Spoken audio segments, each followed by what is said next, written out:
যদি ভাবছেন ঘুরতে যাবেন বৈদ্যনাথ আর মানা, তাহলে এই ভিডিওটা একদম আপনার জন্য। হিমালয় কোলে দাঁড়িয়ে আছে ভারতের অন্যতম পবিত্র ধাম, আর তার পাশে আছে মানা গ্রাম, যেখান দিয়ে পাণ্ডবরা স্বর্গে গেছিল। এই জায়গাটা যতটা সুন্দর ততটাই রহস্য ভরা তার কাহিনী। তাহলে চলুন শুরু হোক এই অপূর্ব যাত্রা, যেখানে ভক্তি, ইতিহাস ও প্রাকৃতি মিলে এক হয়ে যায়। আজ আমরা চলছি বদ্রীনাথ ধামের পথে, ভারতের অন্যতম পবিত্র ধাম। আর আমরা বিকালের মধ্যে পৌঁছে গেলাম বৈদ্রী বিশালের চরণে। এখন আছি আমরা বদ্রীনাথে। এসছি অনেকক্ষণ আগে চলে এসছি।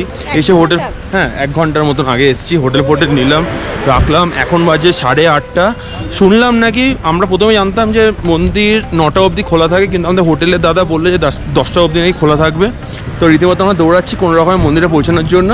গিয়ে আমার ফিল হচ্ছে কেদারনাথের থেকেও অনেক বেশি ঠান্ডা বদ্রীনাথে। হ্যাঁ, কেদারনাথের থেকে অ্যাকচুয়ালি বেশি ঠান্ডা এখানে। কেদারনাথের থেকে একটু বেশি উঁচুতে এটা। আচ্ছা। আর এখানে একটা হাওয়া চলে, সেই কারণে। তো এখন আমরা এবার মন্দিরের দিকে যাচ্ছি পুজো দিতে। এটা হচ্ছে মন্দিরের রাস্তাটা।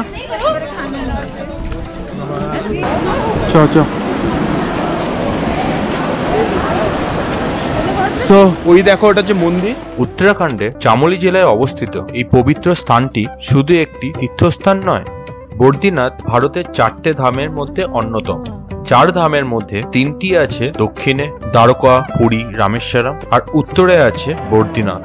ভগবান বিষ্ণু বদ্রীনারায়ণ রূপে এখানে পূজিত। মন্দিরের পাশে আছে তপকুণ্ড। শোনা যায় আদি শঙ্করাচার্য অলকনন্দা নদীর তীরে শালগ্রাম পাথরে ভগবান বদ্রীনারায়ণের মূর্তি আবিষ্কার করেন। প্রথমে তিনি সেই মূর্তিকে তাপকুণ্ডের পাশে এক গুহাতে স্থাপনা করেন। পরে 16 শতকে গড়ওয়ারের রাজা মূর্তিটিকে বর্তমান মন্দিরে স্থানান্তরিত করেন।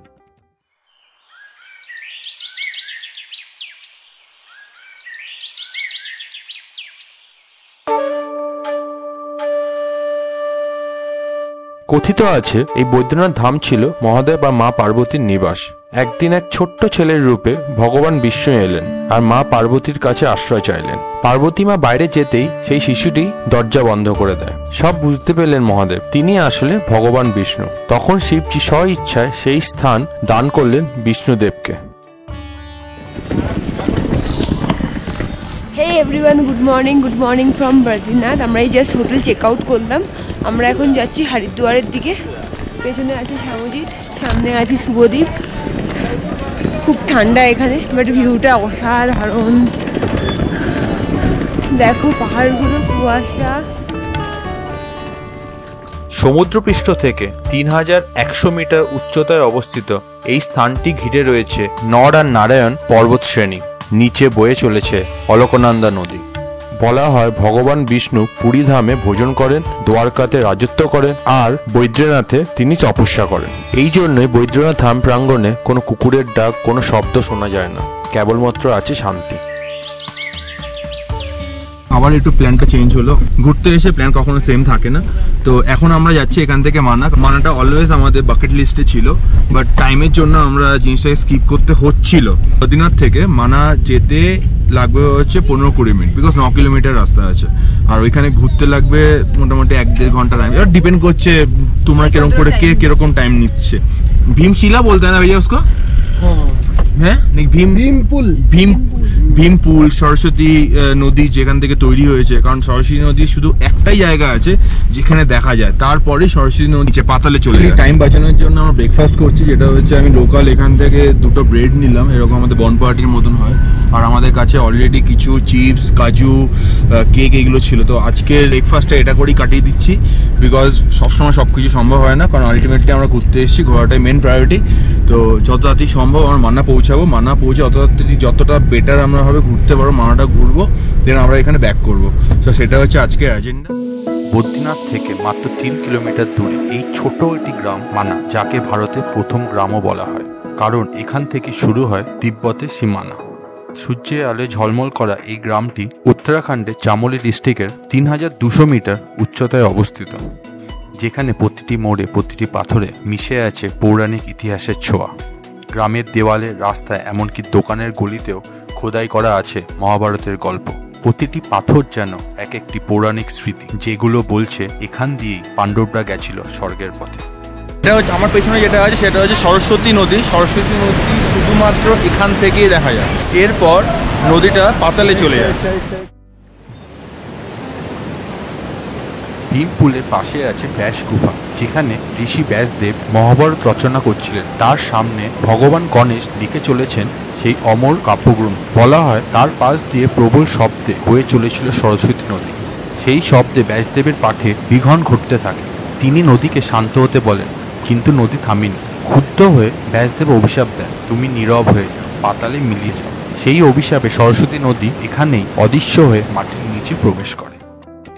এখানেই আছে মা সরস্বতীর মন্দির, যেখানে সাদা পাথরে জ্ঞান আর সঙ্গীতের দেবী হিসাবে এখানে পূজিত। মন্দিরের ভেতরে আছে সঙ্গীতকার লতা মঙ্গেশকরের মূর্তি, যিনি সঙ্গীত আর বাণীর প্রতীক হিসাবে মা সরস্বতীর পাশে স্থান পেয়েছে। কথিত আছে স্বর্গরোহণের পথে যখন পাণ্ডবরা এখানে পৌঁছালো, তখন দ্রৌপদীকে নদী পার করানোর জন্য ভীম নিজের হাতে এই বিশাল পাথরটিকে তুলে এনে নদীর ওপর ফেলে দিলেন। তখন থেকে এই প্রাকৃতিক সেতুকে ভীমপুল নামে পরিচিত। ভীমপুল থেকে একটু এগোলেই দেখা পাবে 5 পাণ্ডব, তাদের সাথে দ্রৌপদী এবং তাদের পথ প্রদর্শক হিসাবে সেই কুকুরের মূর্তিও এখানে অবস্থিত। বিশ্বাস করা হয় মহাভারত যুদ্ধের পর পাণ্ডবরা তাদের পার্থিব জীবন ত্যাগ করে স্বর্গের উদ্দেশ্যে যাত্রা শুরু করেন। এই রাস্তায় ছিল তাদের শেষ যাত্রাপথ, আর সেই পথে তাদের দিশা দেখিয়েছিল এক বিশ্বস্ত কুকুর।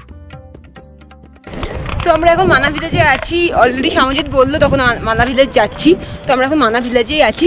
অসাধারণ ভিউ, মানে এগুলো কোনোদিন ক্যামেরা মানে জাস্টিফাই ওর ক্যামেরা ক্যাচ করতে পারবে না, আনলেস আর আনটিল আমরা নিজের চোখে দেখছি। সো এবার জাস্ট ক্যামেরাটা প্যান করছে, একবার দেখো কি সুন্দর।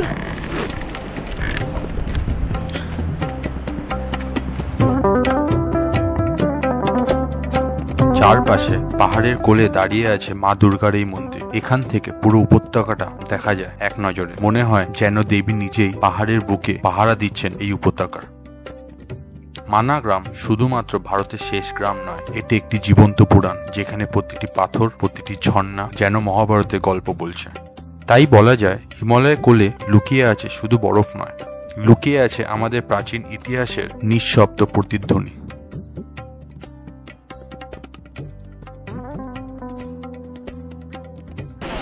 আমরা এখন বেরোলাম গণেশ গুফা থেকে। এর ওপরটা কি গুফা? ভিয়াস গুফা। শুভদীপ গেছে, আমি আর গেলাম না এদিকটায়। এখন আমরা আবার আমাদের ট্যাক্সির দিকে যাচ্ছি। বদ্রীনাথ পৌঁছাতে হলে আপনাকে আসতে হবে হরিদ্বার বা ঋষিকেশ পর্যন্ত। এখান থেকে বদ্রীনাথ পর্যন্ত দূরত্ব 309 কিলোমিটারের মতন, প্রায় 9 থেকে 10 ঘন্টার সময় লাগবে। হরিদ্বার আর ঋষিকেশ বাস স্ট্যান্ড থেকে সহজে পাবেন বাস, লোকাল কার বা ট্যাক্সি। রাস্তাটা চমৎকার, NH7 অলকনন্দা নদীর গা ধরে পুরো রাস্তাটা।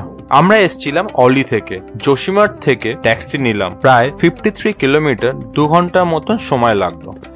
আর আমার হাতে গোপটা দেখে বলছি কি ইউটিউবার হওয়া, ইউটিউবার আমি অনেক ঘুরে গেছি, আমি আর বলে যাবো অনেক ঘুরে গেছি।